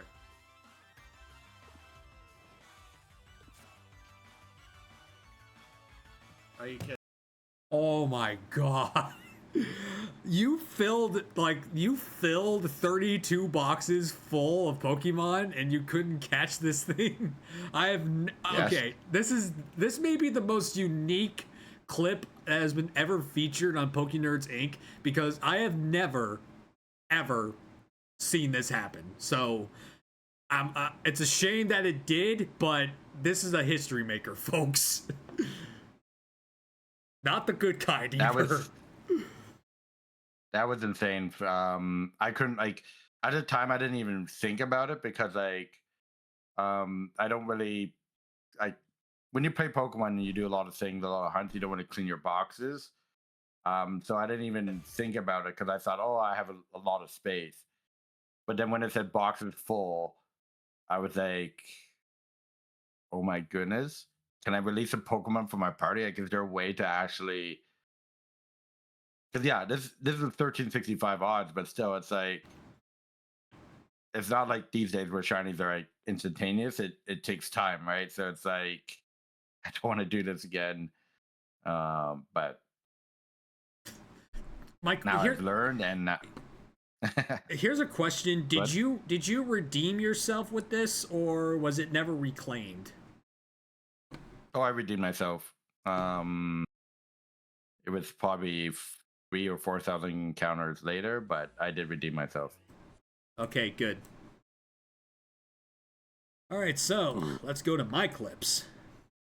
So, to give background to this, I was playing my alter ego Dark King character, and I was doing a little bit. And actually, this is like a channel. This is a channel where we need to bring him forward. He found a shiny, and I stayed in character. So just watch. No way! Oh my god! Shiny Alpha Ninetales! Oh my god! I just came here on a whim! I just came here. Yeah. That is amazing. Your character speaking like that while getting that shiny, that's amazing. That's unique. Yeah, it's how I differentiate myself from when you see me normally. Like, when you see me talking like this, I'm playing the Dark King Zeo. However, if I'm talking like this, I'm talking like myself. So that's like the biggest difference between the character and me is the vocal range. That's amazing. That's amazing to be able to do that while reacting to a shiny. That's amazing. I know. So, remember how I told you about the Pokemon animations being dirty in XD? Well, ironically, this is the clip, so you'll just watch me laugh. And their levels. Well, I want to...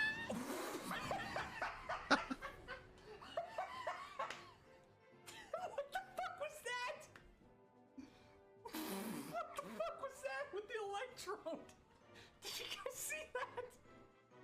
What was that popping eye animation? What the?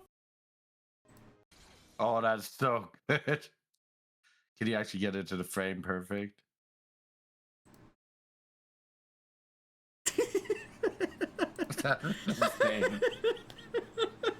I still to this day just like wonder what were they thinking when they made not only like Electro do this, but also the background character. I forgot who I was fighting, but it's the guy that has like all the most upper body strength in the world, but freaking chicken legs. I forgot who that guy is, but he has the best upper body, but chicken legs. That's all I can remember. You cannot unsee that now. No. Yeah, no one can unsee that. Just like that look alone is so sus. It's just. Oh. But I do. So, let me give you a little bit of backstory. So, before I started shiny hunting Darkrai, I was shiny hunting Arceus. I only got to 410 before I jumped to Darkrai, and I didn't touch Arceus since. So I left it at 410. After I got Darkrai, I jumped into BDSP, restarted the hunt, and it speaks for itself. Downside, but I did get the tickets for less than $300, so I am not complaining. I am not complaining in any sense of the word. I'll just bring in Barrett. Oh, oh, no! Oh my god! Oh, oh, oh no! Oh my god! What?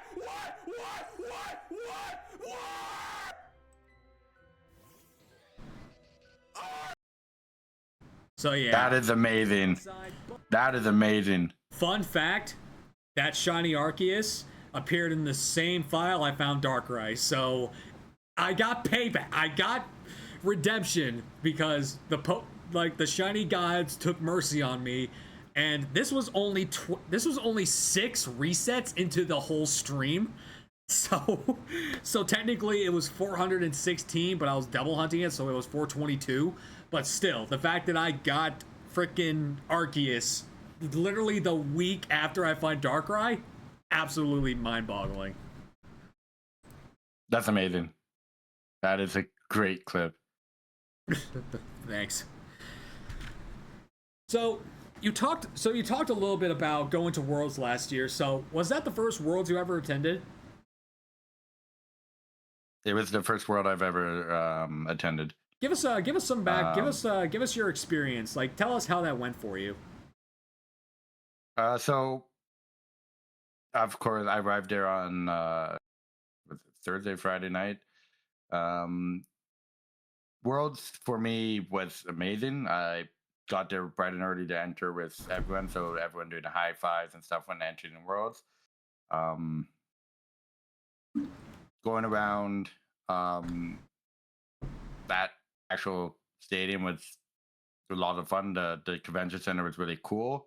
The Pokemon Museum is probably one of the best things I see. It brings you through the entire history of Pokemon and even the different Pokemon championships before, because they only used to host TCG as a championship before they went into VGC, and now with Unite and Go, they expanded even further. But my experience is I met a lot of cool people. Met a lot of my friends, of course. A lot of met a community for the Pokemon community. I actually was able to meet Austin John Plays, who we did because I bought packs to just do like pack openings with people, like pack battles, and we did an actual pack battle, which was actually probably the most memorable thing I've had for the convention. So we did like a pack battle. He actually signed a Pokemon card. I actually have it right here. Austin John Plays. Let's see. Can I get it to the camera? Oh, Cutie Fly with Austin John's signature. That's awesome. Yes, that's amazing. So I had a lot of fun. Like that was really cool what Austin John Plays did. That he didn't have to do that because he wasn't at his signing. He was just walking around, and I said, "Hey, do you want to do a pack round?" He's really cool about it. So he's a really cool dude. That's awesome. I did miss out. There is some limitation stuff. Like, so I wanted to see Johnstone and stuff, but they only limited to like 100 people to do the meet and greet. So that I kind of find was disappointing. Johnstone, which I get is he's. Yeah, I met John Stone at NAIC last year. But actually I didn't know who he was before I met him. So yeah, when I found out that he was one of the bigger name Twitch streamers, I'm like, oh shit, how did I not know this? But yeah, he was humble. He shook my hand and I said, nice to meet you. So yeah, we were doing the Retro Shiny Challenge that was hosted by Quick Panic and Nora in the future. Did you partake in that? Not at Worlds. I didn't have a full odds game. Now I do, but I was there when they were doing it. I saw the first shiny, which was cool. Cool. I was like, but no, like Worlds as an event, really cool. If you enjoy Pokemon Go, they literally had like, I played Pokemon Go most of the time as well. Nonstop Zacian Sam Center raids, and the raids filled up instantly. So I literally played Go a ton. The competition was cool. The stadium they had there was cool. Like they actually had these fireworks go off when a champion was awarded and stuff like that. The Pokemon community was very welcoming and talking to everyone. Like the experience itself was amazing, and it's because of the people, I would say. Don't get me wrong, the convention itself was cool. Like as a Pokemon fan, you get to see like all the competition, the history of Pokemon, stuff like that. Get to meet a lot of different things, but I think the people made it the most for Worlds. So for you going this year, if you just talk to everyone. Like everyone's so friendly. No one's really, oh, I'm too busy for you. It's if you talk to everyone and get experience. Like at one point, there was just a bunch of people just outside opening packs, and everyone cheered when someone got a pull. Like it was pretty insane because it's you're all for love. Like you know how conventions like TwitchCon would be just all about streamers.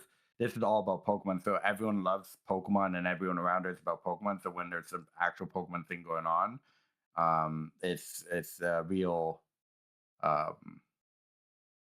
a real a great time. So, but I would say the people are what makes Pokemon Worlds the best. I know. I'm on the same level when it comes to NAIC. Like, I didn't know what I was getting myself into when I went to NAIC in the first place, but when I was there, I was like, oh man, all these people are so awesome. Because I met probably a good 24 cosplayers who were cosplaying them, and every time I saw them, they're like, hey, can I take a photo with you? He's like, sure! Everyone was like, so nice, and let me take photos. I saw there was this one cosplayer who cosplayed Skitty, and I'm like, oh my god, I have to take a photo with her. Well, she cosplayed themed after Skitty, and Skitty is my favorite cute Pokemon. So I'm like, I have to take a photo with her, and I got a photo with her. It was really cool. I actually met this influencer who's dressed up as James. He was really cool. It was just a really fun experience. But aside from the real world application, the real world events that you've had for Pokemon, what are some other like stream related moments that you've had that are worth mentioning that we didn't feature here today? What are some more epic Steven moments that we've seen on screen or off? Ooh, I like I that's hard. I don't know what I would say about that. Because like there's a lot of stuff I do off. Like when I play Pokemon Go, we go out and talk. I like when I do the Pokemon Go events, like we go out and chill and talk and just get to know people a lot better. But I'm not sure really what I can say on stuff that's not like Pokemon related, I guess.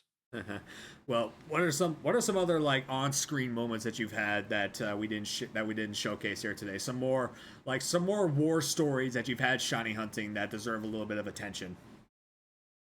Oh, actually, there is a story. There's one time, so ironically, A Drive came into my stream. This is when he was doing Pokemon still. Oh dang! Yeah, he came in, challenged me to get a shiny, and this is with Legends Art. Legends Arceus at the time. It's like if you get a shiny in the next 10 minutes, we'll give you $100. I swear to God, I think I saw that video that he posted about that. Yeah, it was me and what's his name? A really cool dude. Oh, he's on YouTube too or Twitch. One of the bigger Pokemon creators. I need to get the name, but no, he came in, and so my luck that day was already great. But in that 10-minute time, nothing, nada. And I'm like, ghost town, and I'm like, dang. But then the moment he leaves, you hear the shiny sound. So that was my like face palming, like banging my head. I'm like, of course it's the one. Like, you know what I mean? Oh, dang. Dang, that was... Ooh. That had to have hurt. Like, that shiny that appeared is like... I'm not even excited over that shiny. They're like... Like, scream into the pillow. Ah! I was like, where was this 10 minutes ago? Because it's like Legends Arceus shiny odds are good, so I'm like... Yeah, I know.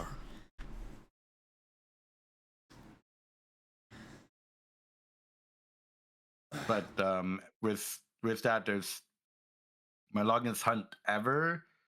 No, it's not Turtwig. What was it? Something with 10K. No, not 10K. My hoe was 13,000 something. I guess Turtwig's my longest hunt, but Um, there's no real like war stories per se. Um, with my shiny hunts, like I've gotten the 1% Dreepy and Sword and Shield. That was pretty cool.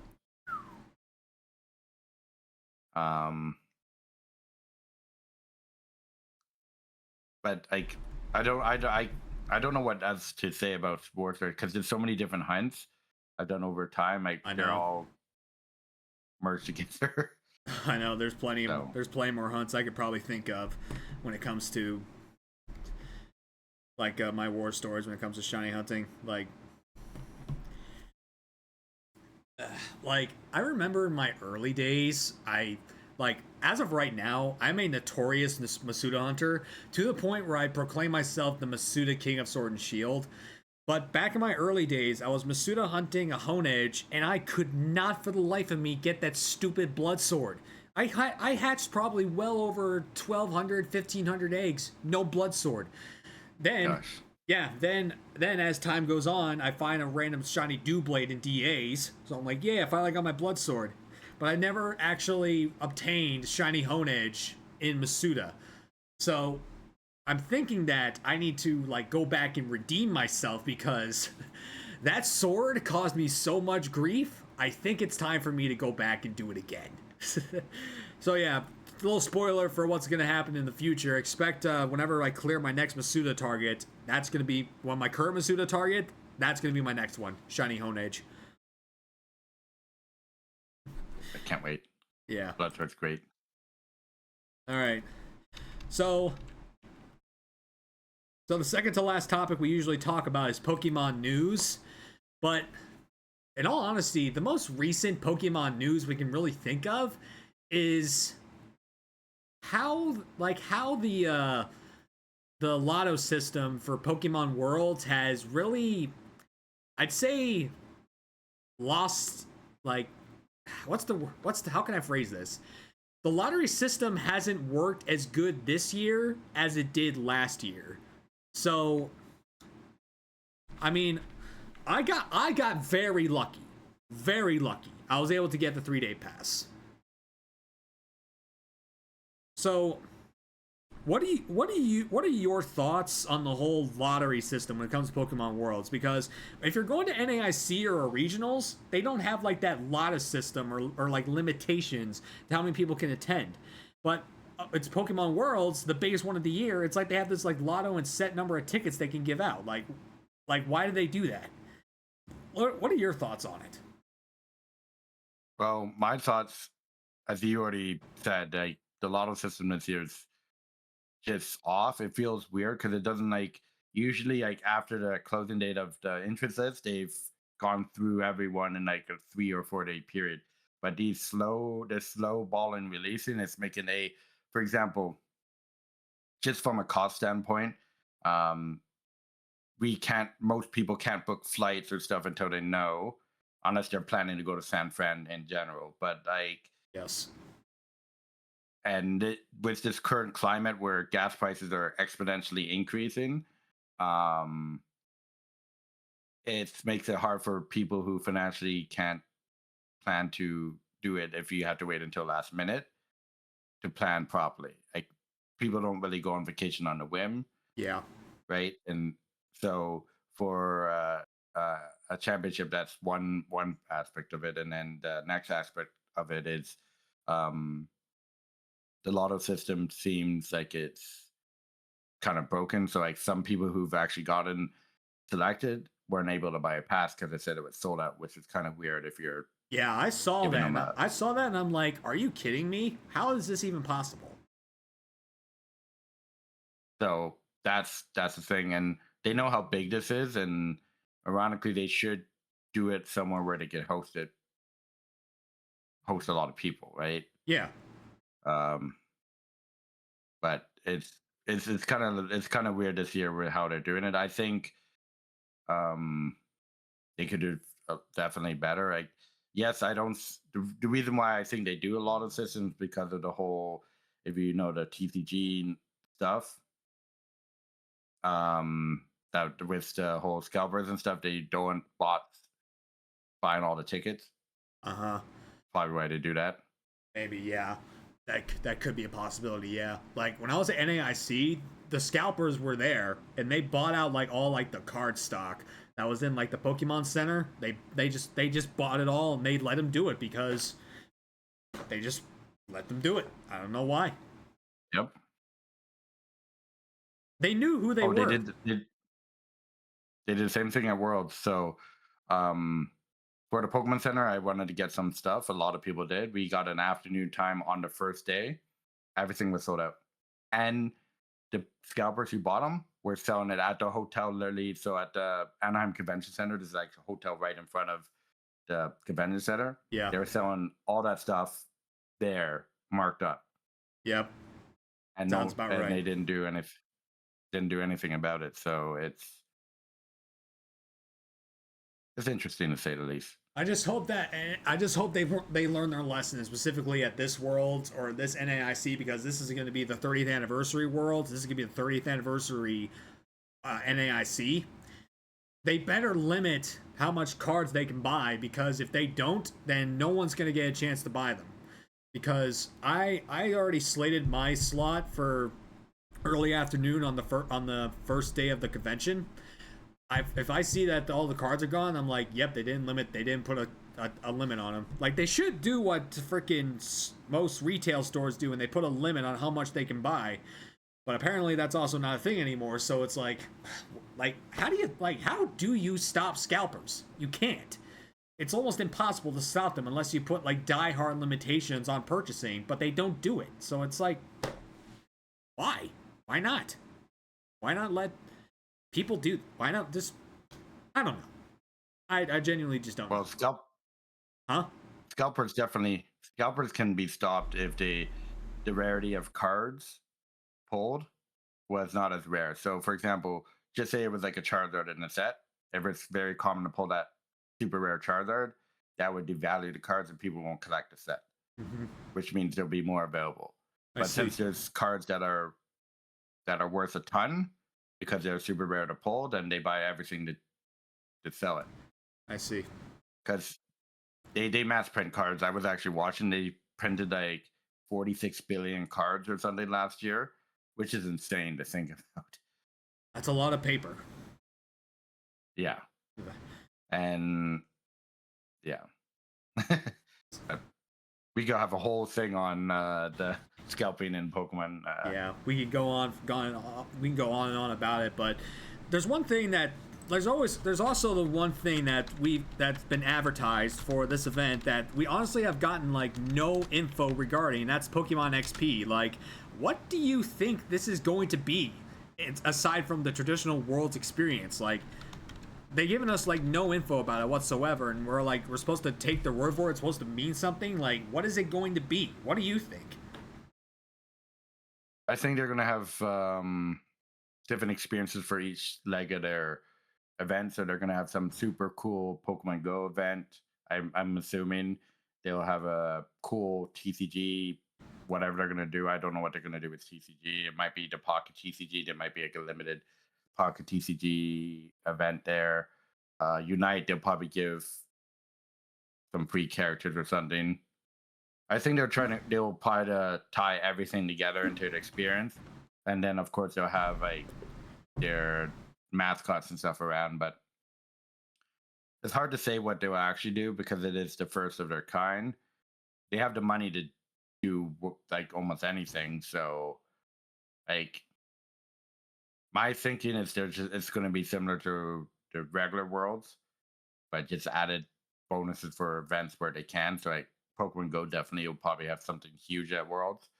They'll probably have like a 30th anniversary something, but it's hard to tell. You're definitely right on that front. I could definitely see some limited time event things for all the mobile games attending at this XP event, but I feel like there's still gotta be a lot more because they've announced it and they've advertised it, but they never really give us much info as to what it is. So it's just like if it's not as luster as the people anticipate it's going to be, there's probably gonna Like, I'm not kidding you. What's that? What was that? What was that really bad concert event? Like what was that? The fire event or whatnot? Fire Fest or whatnot? Hold on, Don't know. let me go on Twitter here for a sec. One of my good friends suggested something like this, and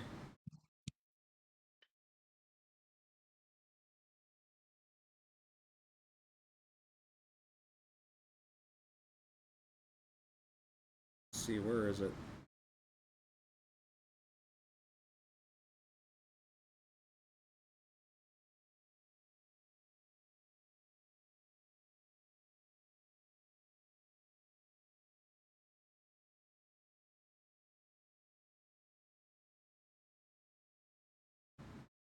Where is it? Come on, show me where it is.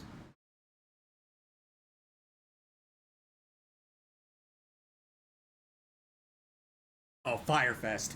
Firefest. You know that really? It was Firefest. Yeah, like there, saw like it was probably just a joke, but people are like, I got one friend that's gonna think that this may turn out to be another Firefest, and I'm like, dude, don't fucking jinx us. Don't jinx us with that. Jinx us with that. That's like, no. But I digress. I still think that at the end of the day, it's still going to be a good experience for anyone who has the opportunity to go. But it's also a shame that some of the most awesome people that are like they also are very picky about who they're choosing as the creators that are going for free access and whatnot. But like there are creators that have been on this platform for years and they applied to be a creator and they got rejected. Like they're some of the biggest names in the Pokemon community, yet you're not giving them the opportunity to go. Like where does that like I don't know, where does that logic lie? Like I would have loved to see PM7 and MJTV at Worlds, but it doesn't look like they're going to be attending this year. So I don't know where Pokemon is at. Like there are amazing creators being chosen. I'm not going to deny that. There are amazing creators that are chosen to be going to the event as a creator. But I just feel like they should have invited more, because again, this is going to be the 30th anniversary Worlds. They should have invited a lot more people. That's just my opinion. Oh, 100%. I feel like it depends on who you know on that, because like, for example, yeah, PM7 in my opinion should have been invited, but I think it's also because he does modifications to Pokemon games. Oh in yeah, his content. Yeah, you're right. They haven't confirmed it or denied it, but it's generally like, you know what I mean? That is true. That is true. That's also I guess that is a train of thought for the Pokemon Worlds Committee, where they want to invite creators who don't like alter their original content in any way, shape, or form. And there are videos out there of creators doing the exact same thing. I've done the exact same thing. I'm currently doing an extreme randomizer Nuzlocke in Pokemon Omega Ruby, so I'm as guilty of it as the next guy. 100%. So I don't know. I get what it is, but I think it's still going to be a great time no matter what Worlds. So it'll be my first experience on the West Coast, so I'll also be excited just for that. Hopefully I don't get sunburned, especially because I'm going to be cosplaying. And actually, I don't get heat stroke because I'm going to be cosplaying as a Team Magma Grunt, and you know what that outfit entails. Yeah. Yeah. You're in the Bay Area. Good luck. Sun everywhere. So. Okay. So the last topic of discussion for the podcast is any future plans or goals that you have in mind that you want to achieve or possibly do in the near future. So are there any goals creation-wise you want to achieve in the near future, or are there any projects you have lined up that you can give us the inside scoop on? Well, one thing is I do want to somehow become a Pokemon partner. I want to be a Pokemon partner, be cool. I love Pokemon. Pokemon is what I enjoy the most. I can literally do Pokemon all day and still enjoy it. That's probably my goal. Um, Realistically, though, for YouTube is to continue building. I want to hit 20K by the end of the year. I'm very close. I You're just about have to find consistency because of my work schedule. It's kind of been making it hard, but that's where I'm going to start grinding. I want to do a main video once every couple of weeks starting in June. I have a mega video planning to release. I caught all the megas in ZA. I've had it being edited for a while. It's just I'm gonna grind it down. Not next week because I'm not in the country, but I want to get it released. And then potentially also become a Pokemon Go creator as well. Pokemon Go is a lot of fun. I those events I have so much fun with all the cool people in the community. So yeah, and also of course Instagram. Instagram is the goal to get to 10K, but I just started that, so it's going to be a little grind. Yeah, I'm not on the Insta. Maybe someday, though. Yeah. Well, for me, I'm just going to keep doing what I'm doing, and hopefully it sticks. I'm going to wrap up season 6 of the podcast sometime, I believe, in September. And then we're going to go on our little hiatus until next year because I'm only doing one season a year now. My 6-year anniversary is actually coming up next month, pretty much after I come back from NAIC, which, by the way, for those of y'all in the know, I am going to be attending both NAIC and Pokemon Worlds this year. And for people who take pictures of me with my cosplay, they're going to receive this, my official Dark Master Spence business card. Yay! Yeah. So yeah, they can scan that QR code and see me on my socials. I doubt they'll post anything, but I'm still gonna give it to them just in case they do. But yeah. What I'm going to do is I'm going to take my Team Magma Grunt cosplay and I'm going to do a new series where I'm going to see if a Team Magma Grunt can become a Pokemon champion. I'm going to be doing it in OG Ruby Sapphire Emerald. I don't know which version yet, but I have a list of all the Pokemon that are listed as Pokemon that have been used by a Team Magma Grunt on Bulbapedia. And I'm going to take them and see if I can create a team and win a Pokemon game with only Team Magma Grunt available Pokemon. But yeah, like I said, I'm going to keep doing what I'm doing. I'm going to keep shiny hunting. And actually something that I've been circling in my head is that I want to actually start a tournament where I actually like I say I actually crown myself as the Masuda King, but I want to actually earn that title. So I want to try and organize and start a Masuda hunting event where I find and crown the Masuda King and the Masuda Queen of Masuda hunting. You know what I mean? You know, get at least like 16 men together, 16 women. Get them together in a bracket and go down the board and see which two, who are the last two standing, and which one's the Masuda King, which one's the Masuda Queen. Like, I got that idea in my head, but I have not yet tried to pull the trigger on it. Maybe I'll do it, maybe I won't. It just depends on how stuff plays out in the next year or so. So, stay tuned. Sign me up for that if you do. I love shiny races. So this is well, like I said, it's just an idea right now. I don't know if I'm gonna wind up doing it, but if I do wind up doing it, I'm gonna be taking applicants. Okay, so Steven, again, thank you so much for taking the time out of your day to come on the podcast and let me pick the brain of the man known as Steven68 and what makes you the Poké nerd that you are. Thank you so much for taking the time. Thank you for having me. It was a lot of fun. And thank you so much. No problem. Thank you. So I have one more request of you. It's super easy. Choose the raid target. That's the rule of thumb here. The guest chooses the raid. So who's gonna get the pokeNERDS Inc. raid today? It could be anybody you want. Doesn't matter what they're playing.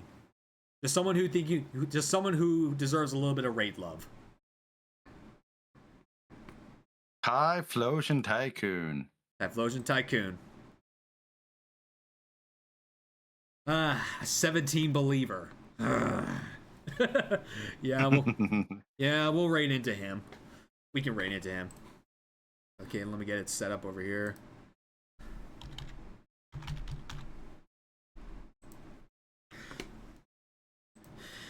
Okay, members of chat, if you are subscribed to my channel, Dark Master Spence.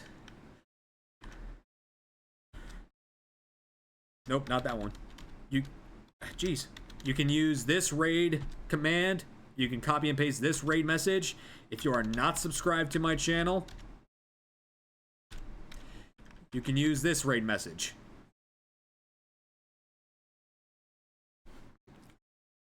All right, I'm gonna formally start the raid, and we'll go raid Ty. So, do you have a normal outro you like to say at the very end of your shows, like at the very end of your streams, like you know? Do you have an outro? No, I generally don't. I just say, hey, I'll catch you guys later. That's basically. It's not really a outro. Gotcha. Well, I like to say thank you for choosing the Back Alleys place to hang out today. Stay safe, stay strong. I'll see you on the next one. Take care, you nerds.